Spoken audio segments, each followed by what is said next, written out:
Chris Swart. Hy het vir my die storie vertel daar van Boyside, wat daar in Boyside gebeur het.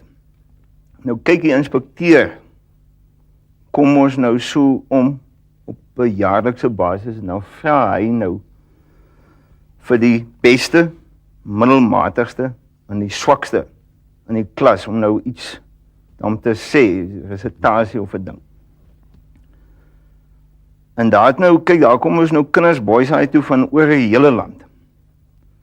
En daar het toe nou 'n kerel gekom, 'n Smit van Porterville. Nou Engels word nou nie vreeslik gepraat op Porterville nie. Ja, daar is nog sulke plekke, ek het op so een groot geword. Ja, maar nou kom die inspekteur, nou vra hy vir al die manne, en dan kom op die ou en toe druk hy nou op Smit se naam. En hy sê, Smit, vertel jy vir ons jou Engelse resitasie. Hy moet nou weer opstaan. Smit het blykbaar vreeslik 'n paar voete ook gehad. Maar hy gaan staan so.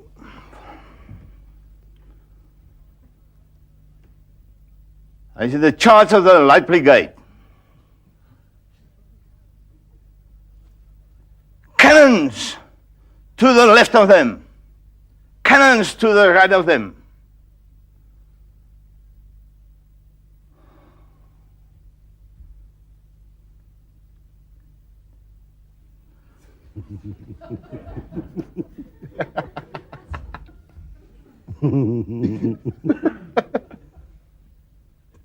Inspekteur sê, Smit,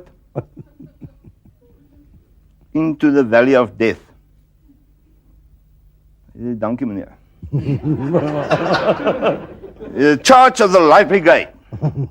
Cannons to the left of them, cannons to the right of them, into the valley of death.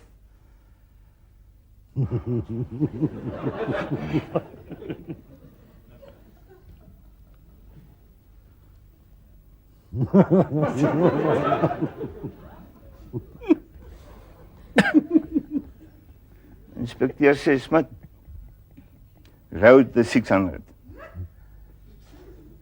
Hy sê, dankie meneer. The charge of the light brigade. Cannons to the left of them, cannons to the right of them, into the valley of death, route the 600.